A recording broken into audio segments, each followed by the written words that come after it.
Barry Forshaw. I'm the author of Brit Noir, which is a study of contemporary crime writing. I'm privileged to be talking to one of the best of the contemporary crop, Sarah Hilary.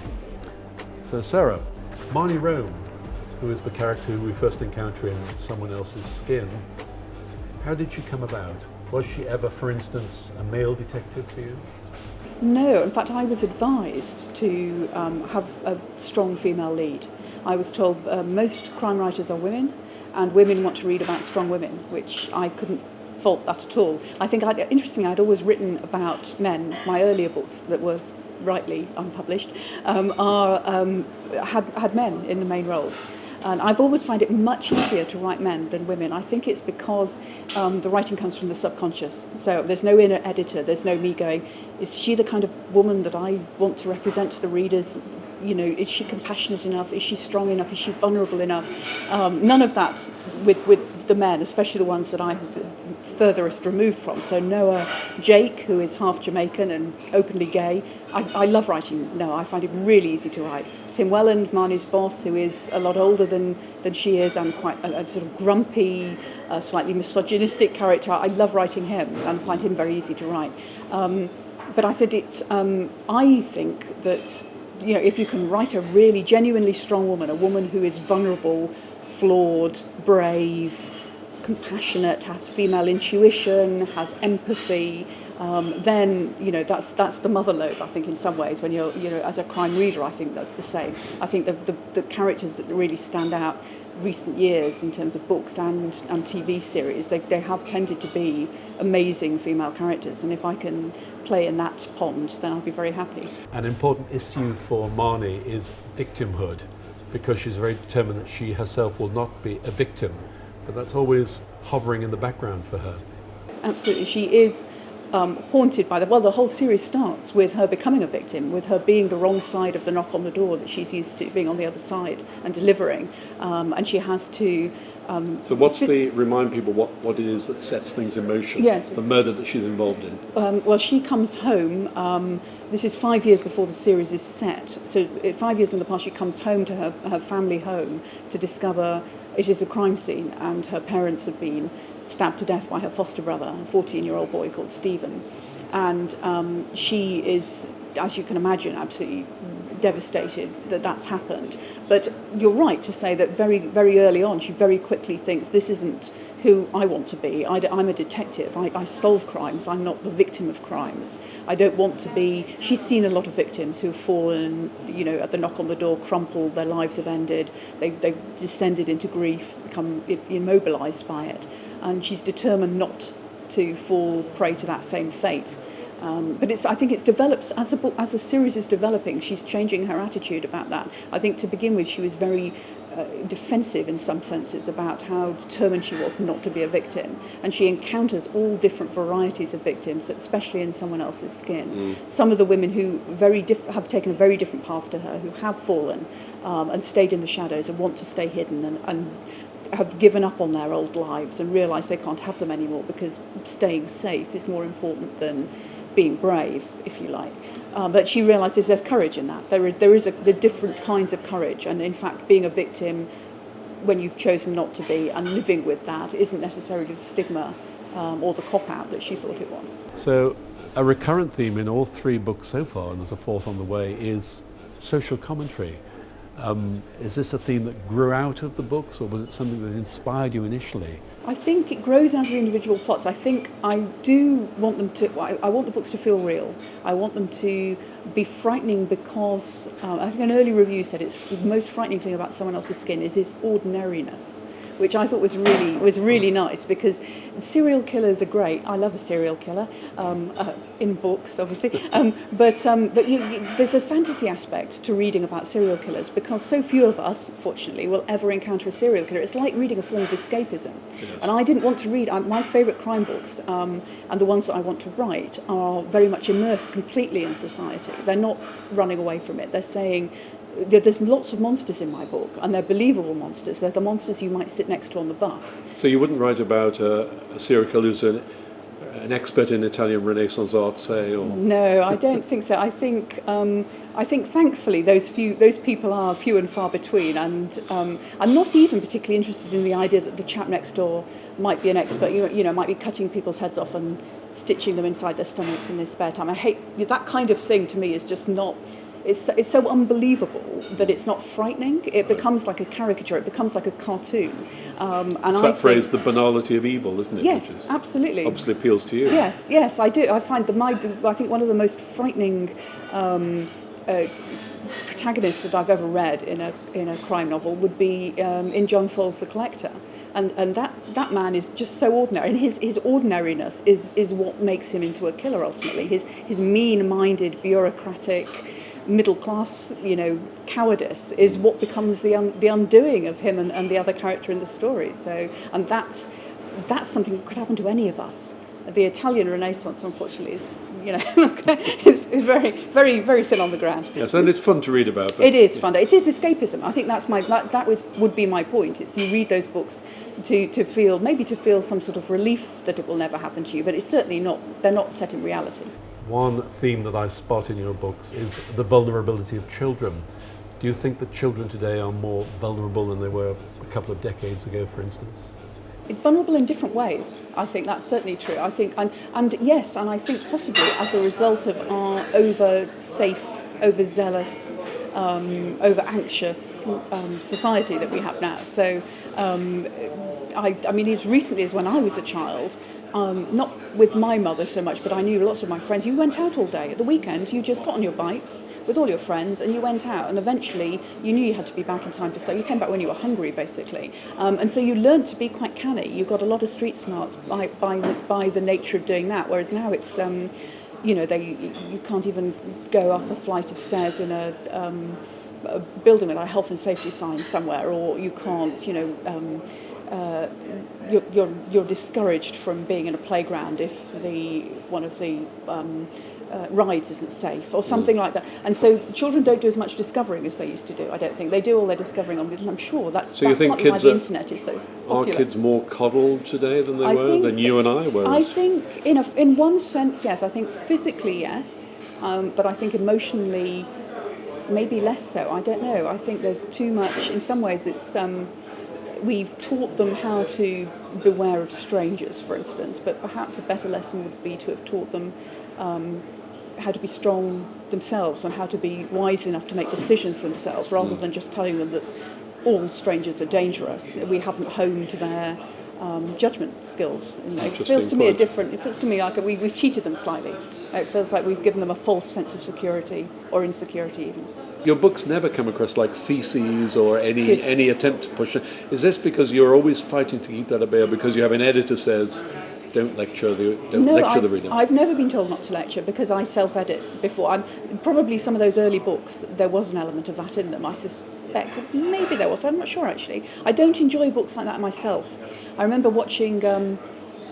I can't remember what it was, but it was basically somebody talking about Ridley Scott's Alien film and how the fact that he had spent so many millions of pounds and so much time building that incredible spaceship that the camera pans over it lovingly for it feels like it goes on for about 10 minutes. Mel Brooks makes fun of it in one of his films, and it's like, well, I have spent all this time doing this. This is my infant, and you must look at it and you must love it as much as I do.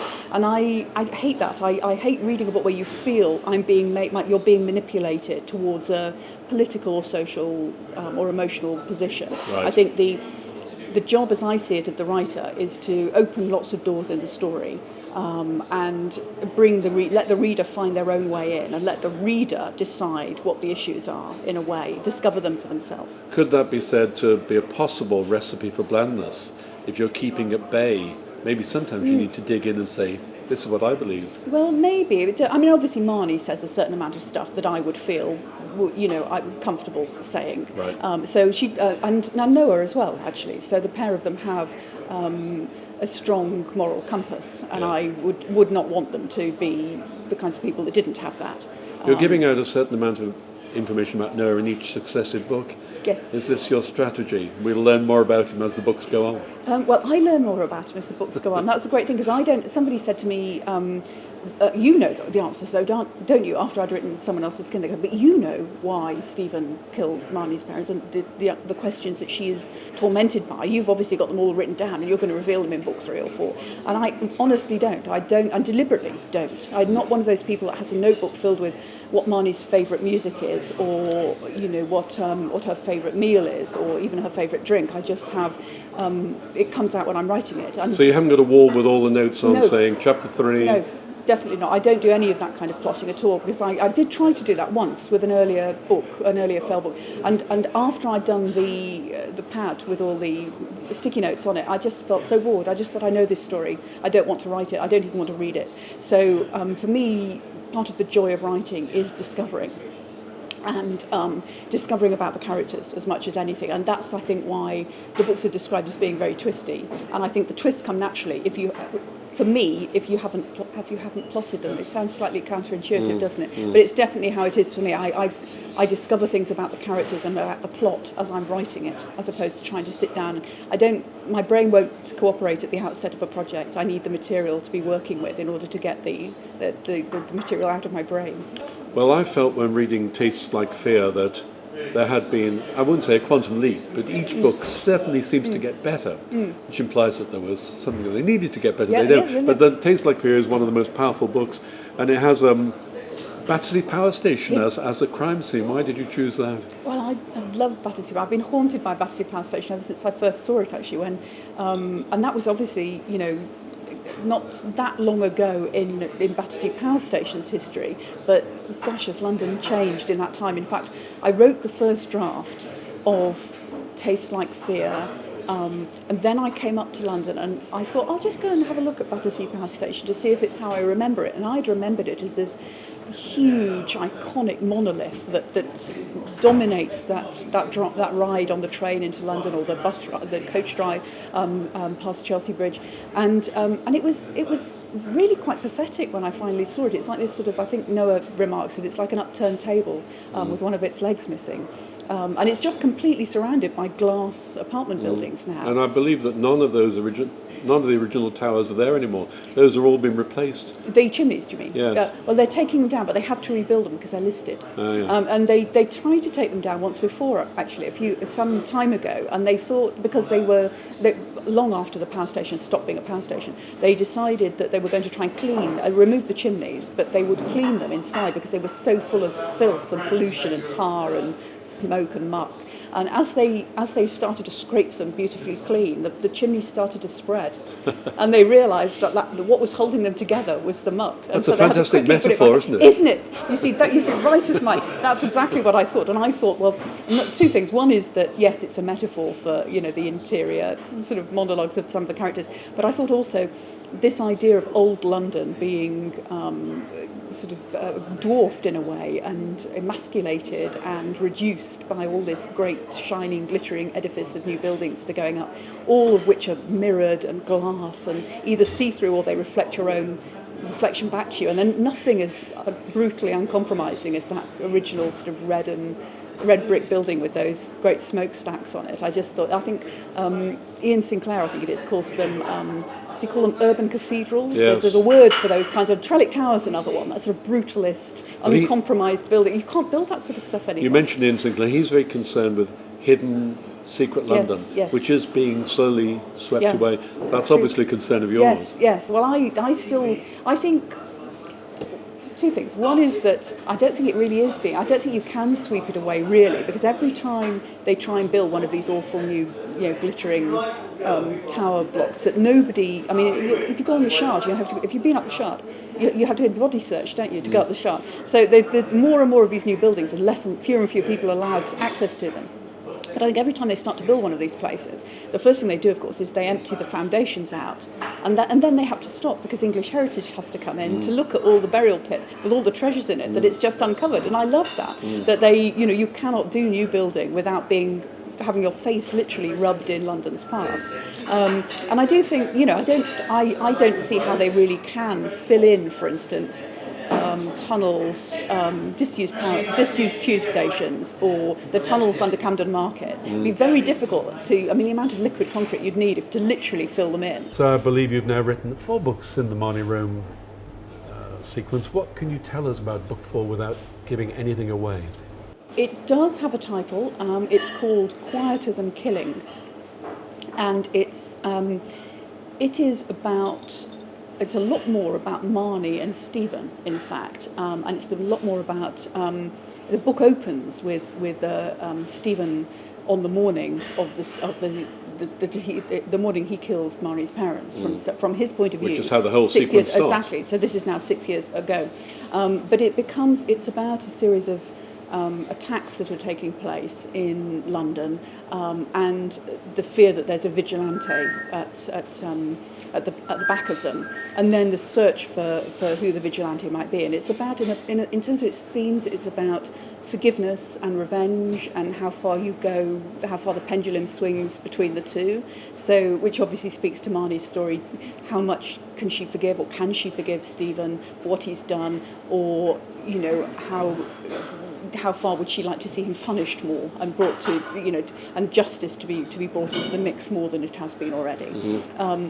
So yes, that's about as much as I can tell you at the moment, 'cause I'm still writing it. All right. Has there been, as yet, any TV companies sniffing around Marnie? Yes, the rights have been bought. So the